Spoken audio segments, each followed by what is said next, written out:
Hi, and thank you. Now's the time when we can tell conductor jokes because Carlos isn't here yet. Anybody got any? Good luck. That worked out well, didn't it? Timing is everything. Carlos Kalmar, music director of the Oregon Symphony. Sorry. Colin Currie, our percussion soloist tonight. Yay! You want to move to the middle? Oh, and Robert McBride. Yeah, I remember you. So, Colin Currie's last gig as artist in residence with the Oregon Symphony, right? After 3 noisy, colorful, great fun years. Are you happy, sad, what? Oh, I'm choked up, honestly. It's very hard to be leaving this wonderful collaboration behind, especially the way it's been going, all these wonderful outreach projects and all the things we've been doing out and about in the community. So I will miss all that, but I'm happy to say that we're already thinking ahead of perhaps a return at some point. So I'm very pleased that this won't be my last time in Portland. Yay! Yeah, can't get rid of me that easily. But it's been an amazing run, and of course we have opening nights tonight of the Cornigliano. So yeah, we have some business to get on with. Yeah. I don't know if I would go so far as to say that John Cornigliano was born with a silver spoon in his mouth, but his father was the concertmaster of the New York Philharmonic for 23 years, so that's a pretty cool milieu in which to grow up for a young man who turns out to be a composer, and he's really made the most of it. I didn't know about this piece until I read about it being on this program, and I understand that you played it for the first time not long ago, is that right? That's right, yeah. It's quite fresh in my hands. I met the composer some years ago. I was performing in New York, and he got in touch with me, and he invited me around to his apartments to meet. This piece was fairly new then, and it wasn't written for me, but because it's such a major work, and he's such a fantastic composer, it immediately came onto my radar. So we met, we had a very nice talk, and he came to my concert as well. He was very gracious, and it was lovely to meet him. And, you know, things are busy. I'm often giving my own premieres, so to learn a big piece like this it needs a bit of space in the schedule. But we got around to it this season, and it's fantastic to bring it here. And Carlos and I are having a great time working on it. And Cornigliano just celebrated his 80th birthday, so it's nice timing in that way. Are you having a good time, sir? I'm having a great time because I know John also from many years back. My relationship with John started actually in Grant Park. And it was one of my, sometimes it happens that you get a little letter of something positive feedback. And I'm actually very quiet about this because, I don't want to brag about anything, but that really made my more than only a day.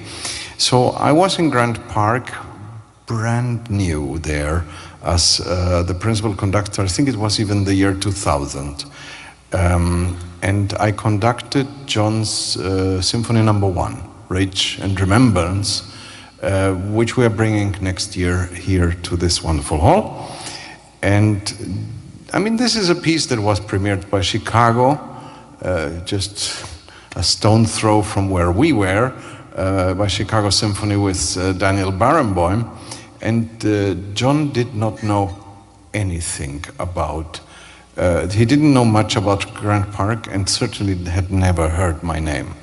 And he listened on the radio to us and sent me a letter saying that he can say that he very rarely felt so understood by a conductor that he actually doesn't know.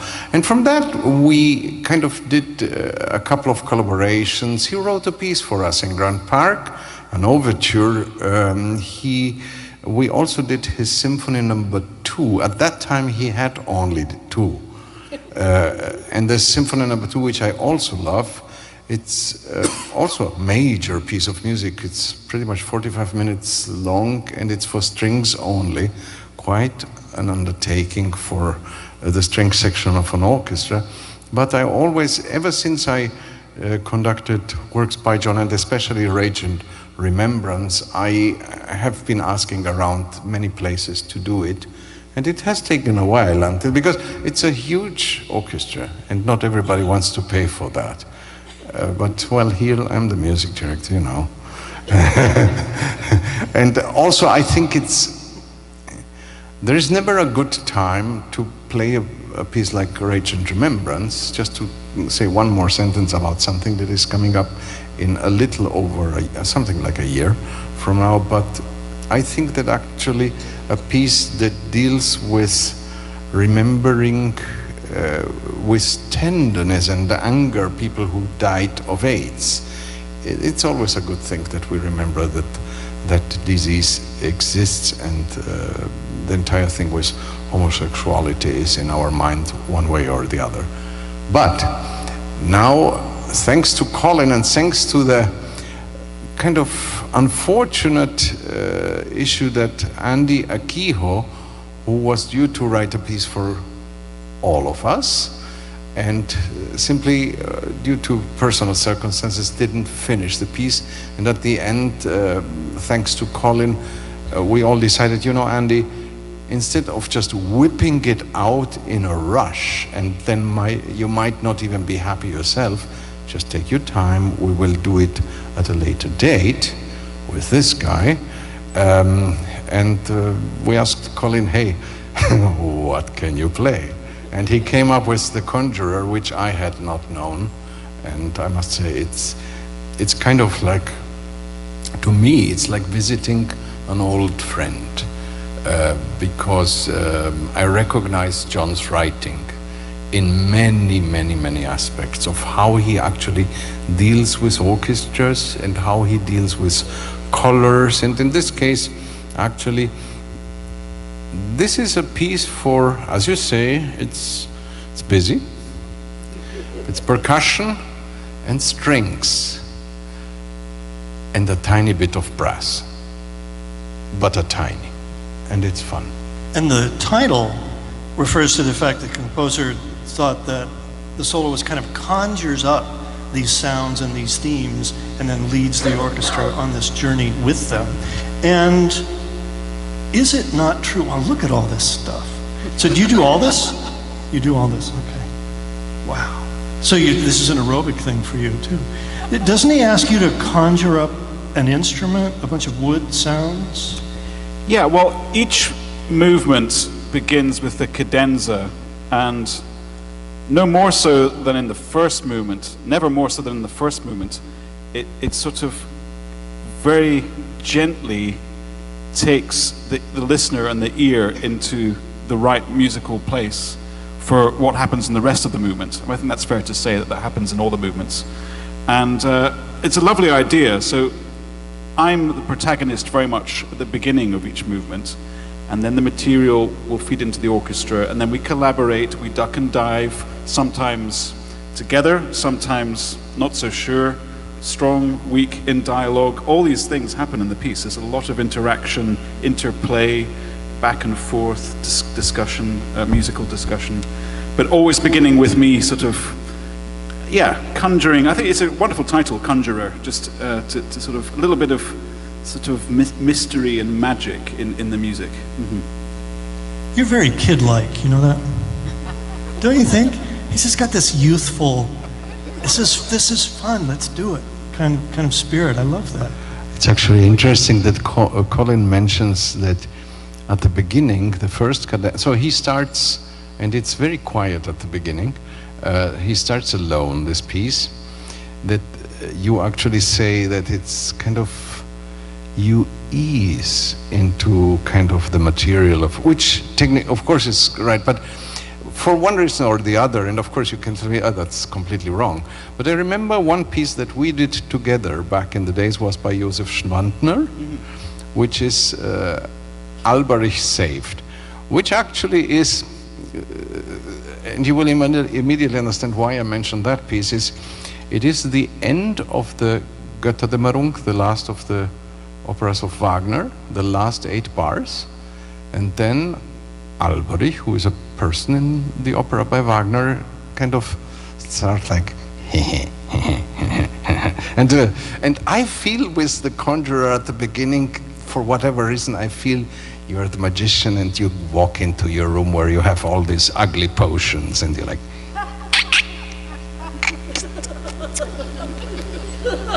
maybe I'm wrong. No, I don't know if they're always ugly. So far I've got youthful charm and ugly, so somewhere in the middle, right?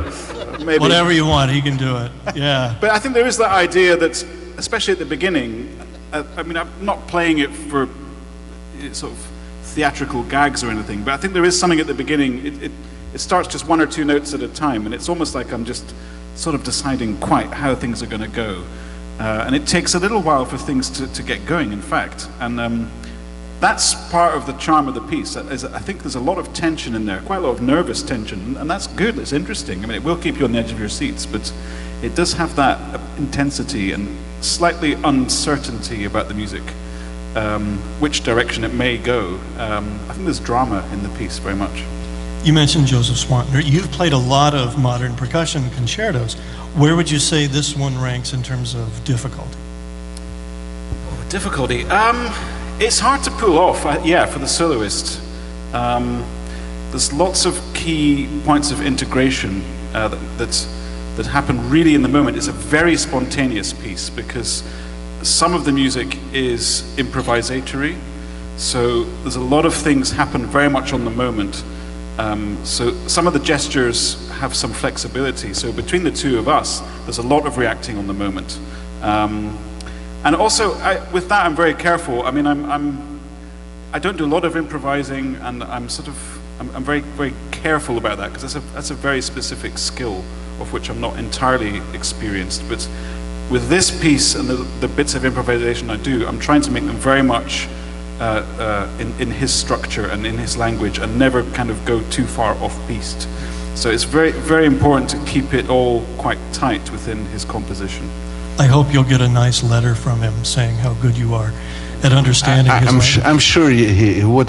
Let me just mention one thing, because when you come to see a percussion concerto, and you of course expect that the stage will be pretty full of stuff, one thing that you also enjoy as a listener is the optics of the soloist. And I have seen Colin running around like completely like I just did that and now I have to get to the, and in this piece not entirely true, because the piece is actually divided in 3 sections. It also has 3 movements, and Cornigliano dedicates to each section 1 movement. That's it.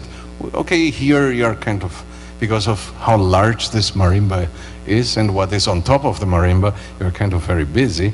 But it's actually astounding to see the soloist in a percussion concerto whom you are accustomed to see running.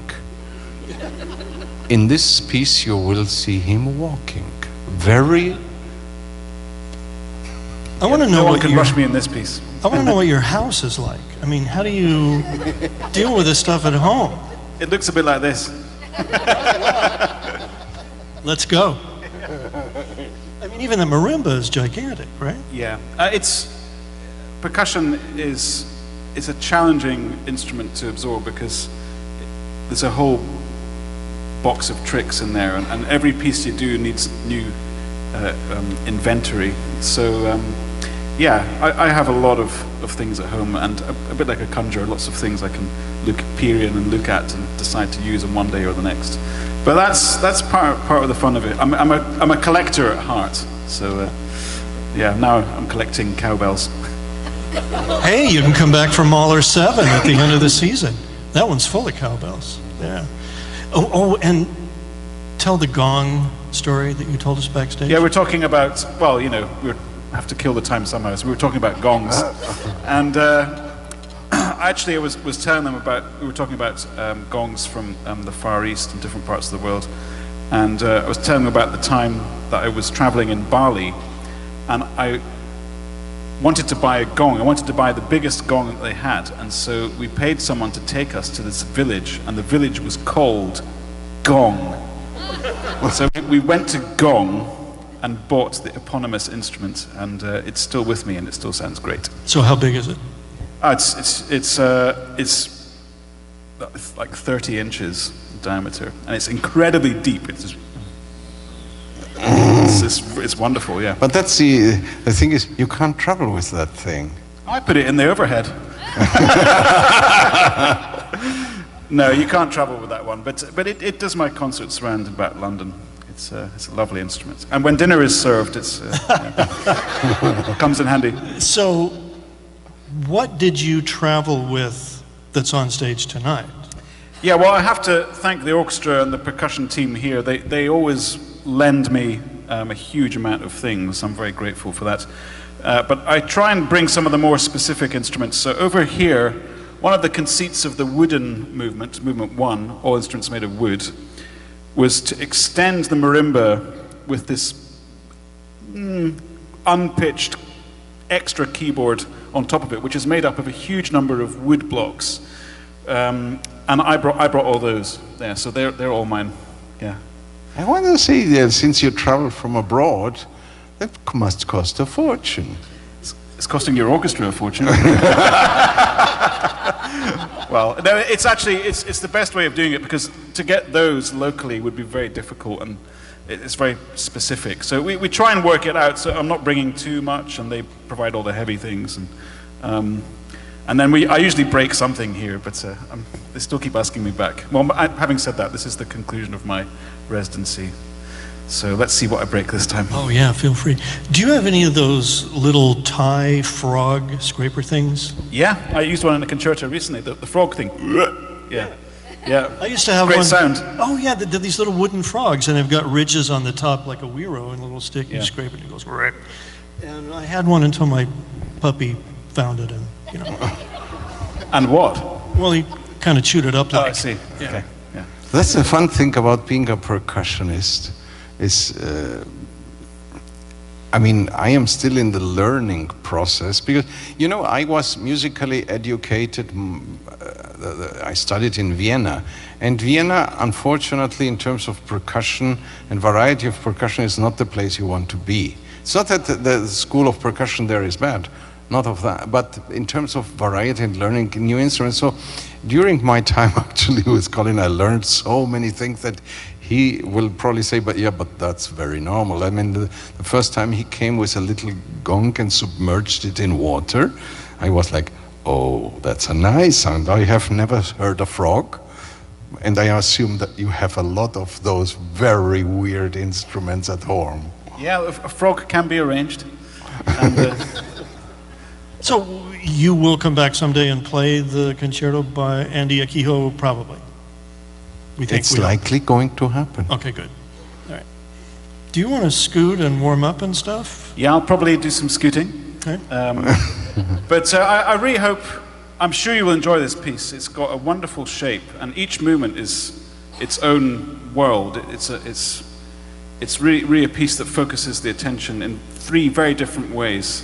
The first movement is kind of quirky, strange. Second movement is serene, but quite a lot of tension. And the third movement is just a release of energy, and it's very dramatic and very marvelous, and I'm having a fantastic time. This is one of our hits, this one, I think. It's been really, really good to do here. So opening night, very excited. Colin Currie, ladies and gentlemen.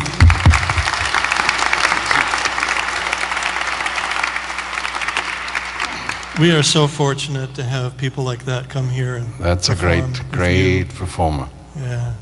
So speaking of not meeting the deadline, the same thing happened with Maurice Ravel and the ballet we'll hear tonight, Daphnis and Chloe, which premiered 2 years late. Yeah, It's worth the wait, though. What can I tell you? I know, because you and I have spoken over the years about repertoire. Would you do this? How about this? And I mentioned Daphnis and Chloe by Ravel, I don't know, a couple years ago, and you said you would love to do it, but only the whole thing. You didn't want to do a suite, you wanted to do the whole thing. Tonight, we get it all. Yeah, the thing with the suite is, I assume that many of you have seen the second suite, not the first, because the second is being played over and over. And when even the terminology suite to me is kind of wrong, because when I look at suites from whatever it is essentially what happens is that a composer, after writing a piece that is a certain long length, just takes a little bit of here, a little bit of there, and a little bit of there, and kind of mashes it together, and that's the suite. And in this case, no, that's not how it works. Essentially, the first suite is in the middle of the piece, just from rehearsal number, whatever it is, to rehearsal number, and then it ends. And the second suite starts at rehearsal number, I don't remember, 203, and goes to the end. There is no, essentially, to some extent, I have to say, Ravel didn't have to work for the suites. He just said, okay, and the second suite is we start here, and it's until the end, and now just pay me for that. Sort of. But the thing is that in this case we are talking again about the Ballet Russe and Sergei Diaghilev and Michel Fouquet and Leon Bakst. So Diaghilev was the very famous impresario of the Ballet Russe who created them. Michel Fouquet was the chief choreographer, and Leon Bakst was the designer who worked on this. And so this is the group that one day cooked up the idea of rewarding a very unknown Russian composer who was very young, the Firebird, and out of that came the Miracle of Stravinsky with several other pieces. And kind of in between they had this idea, mainly Fouquet had this idea, we have to do something with the tale, the legend of Daphnis and Chloe, and it has to be Maurice Ravel. Which at the end, and with all the delay that happened, is probably the best idea to be had, because as funny as this may sound, Ravel as a person was incredibly shy and kind of very difficult to figure out, although he was always very specific about how he looked. Very well-mannered and extremely well-dressed human being, barely 5 feet tall. But essentially, until this day, scholars wonder about whether he was homosexual or not, because not even that is so clear. And personally, I couldn't care less. The thing that always gets me is that a person who is so shy can actually write music that is so, in the most positive way, so blatantly erotic. Because there is nothing in the music literature as kind of, in a tender way, outspoken as the piece that you're going to hear tonight. And also, therefore, you have to hear all of it. Because the plot of Daphnis and Chloe, I can tell you in one sentence, the core of the plot is actually two very young people who have actually grown up over the time of this piece, discover, oh man, oh woman, now let's get together. That's the piece. Yeah, there is some sacrifice at the altar of the nymph, there is God Pan, there is the pirates, and Chloe gets abducted, and there is stuff in the middle. But essentially, it's these two, like, oh, you're beautiful, you are good looking. Okay. There's so many things we could talk about with this piece. I want to zero in on the incredibly beautiful flute solo toward the end. When Martha auditioned for the job as principal flute here, did she play that in her audition?